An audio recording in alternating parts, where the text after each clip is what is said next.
இந்த எங்க அண்ணன் குடும்பம் மாதிரி யார் குடும்பமும் அழியக்கூடாது.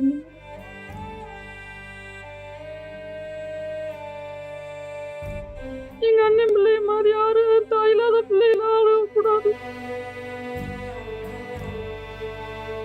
மதுரையில் உள்ள செல்லூர் கீழத்தோப்பைச் சேர்ந்தவர் ராஜாராம். மாட்டுத்தாவணி காய்கறி சந்தையில் சுமை தூக்கும் தொழிலாளியாக வேலை பார்த்து வரும் இவருக்கு பிரேமா என்ற மனைவியும் 2 பெண் மற்றும் ஒரு ஆண் குழந்தைகளும் உள்ளனர்.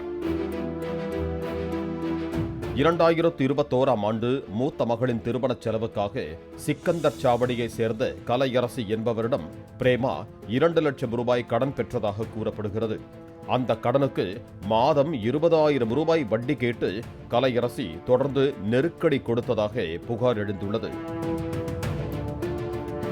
வாங்கிய கடனுக்கு வட்டி கொடுப்பதற்காக திருப்பதி, பகவதி, அங்கம்மாள் உள்ளிட்ட பல பேரிடம் பிரேமா கூடுதல் கடன் வாங்கிய நிலையில் அவர்களும் வட்டி கேட்டு தொந்தரவு செய்திருக்கிறார்கள். இந்த நிலையில் கடந்த 13ஆம் தேதி புது மண்டபம் அருகே பிரேமாவை நேரில் வரவழைத்து தகாத வார்த்தைகளால் திட்டி வட்டித் தொகையை உடனடியாக தராவிட்டால் ஆடையை கழற்றி விடுவோம் என்றும் உயிருடன் விட மாட்டோம் எனவும் மிரட்டியதாக கூறப்படுகிறது.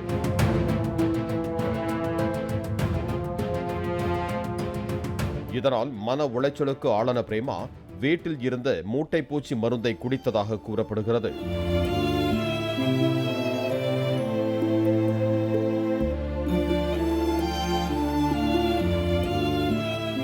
இதையடுத்து ஆபத்தான நிலையில் மதுரை அரசு ராஜாஜி மருத்துவமனையில் அனுமதிக்கப்பட்ட போதிலும் அவர் சிகிச்சை பலனின்றி உயிரிழந்தார்.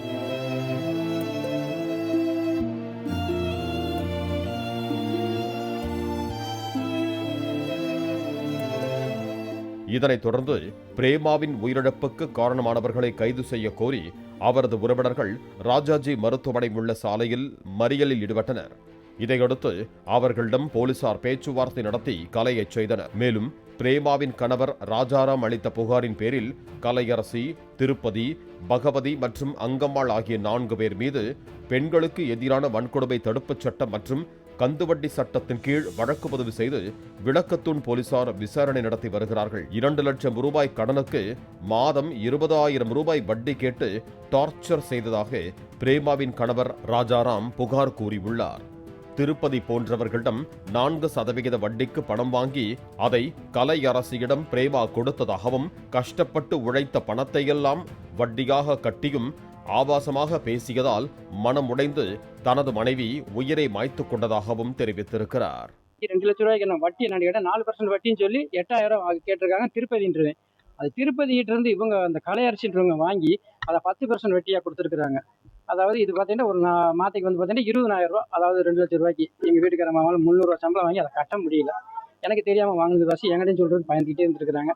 அப்புறமேட்டுக்கு தெரிய வர வெட்டி இதை என்கிட்ட சொல்லியிருந்தேன், நான் சரி பண்ணி பண்ணலாம் அப்படின்னு சொல்லி சொன்னேன். நான் சொல்லிட்டு வந்து ஒரு அரை மணி நேரம் கழிச்சு அந்த திருப்பதின்றவனும் அந்த கலைன்றவங்களும் எங்கள் வீட்டுக்காரமாக தரப்புறவா பேசியிருக்கிறாங்க. அங்கே ரொம்ப வாய் வித்தியாசமாக பேசுனதுனால எங்கள் வீட்டுக்காரம்மா மன உளைச்சலாகி, ஆமாம், அதை கெட்ட வார்த்தை தகாத சேலை உரி விட்டுருவேன் அப்படின்னு சொல்லி இன்னும் தப்பான வார்த்தையெல்லாம் பேசியிருந்துருக்குறாங்க. இதை பேசுனதை கேட்ட சொல்லி எங்கள் வீட்டுக்காரம்மா ஒரு 6:30-7 மணி போல் நெல்லுப்பேட்டையில் இருக்கிற மருந்து கடையில் விஷ மருந்து வாங்கி பூச்சி மருந்து வாங்கி குடிச்சிட்டாங்க. தமிழ்நாட்டில் உள்ள குழந்தைகளுக்கு எல்லாம் தம்மை தாய் மாமன் என்று சொன்ன முதலமைச்சர் விஜய்தான் பிரேமாவின் குழந்தைகளையும் கந்துவட்டி தொல்லையில் இருந்து மக்களையும் காப்பாற்ற வேண்டும் என்று பிரேமாவின் உறவினர்கள் வலியுறுத்தி இருக்கிறார்கள். இப்ப எந்த ஏரியால இருந்தாங்க? மீனாட்சி கோயில் தான் சுத்தி, வேற எங்கேயும் இல்லை. அங்க வியாபாரம் பண்ற சுத்தி இருக்க ஆளுகட்டெல்லாம் கொடுத்து அவங்க சம்பாத்தியமே வருமானமே அதே கதி இன்னும் மதுரையே அழிய போகுது. அந்த அளவுக்கு நெத்த வெட்டி பிரபலமா ஆயிக்கிருக்கு. ஆகிறவங்களுக்கு கொஞ்சம் கோளாறு சொல்லி விஜய் அண்ணே நல்ல வழியை காமிக்கணும். அந்த மாமா உங்களுக்கு என்னடா செய்ய போறேன்னு சொல்றாரு விஜய். அதுக்கு ஒரு நல்ல அந்த பிள்ளையெல்லாம் நல்லபடியா இருக்கணும்னா இந்த எங்க அண்ணன் குடும்பம் மாதிரி யார் குடும்பமும் அழியக்கூடாது. இனிமேலுக்கு எங்க அண்ணன் பிள்ளை மாதிரி யாரு தாயில்லாத பிள்ளைகளாக கூடாது. இது மாதிரி மருந்து குடிச்சு சாகுற வரக்கூடாது. இந்த விஜய் அண்ணே முடிச்சு கொடுக்கணும் எங்களுக்கு. பாலிமர் செய்திகளுக்காக மதுரை செய்தியாளர் ராஜ்குமார். பிளே ஸ்டோர் மற்றும் ஆப் ஸ்டோரில் இருந்து பாலிமர் செயலியை QR கோடு மூலம் பதிவிறக்கம் செய்யுங்கள். செய்திகளை உடனுக்குடன் பெறுங்கள்.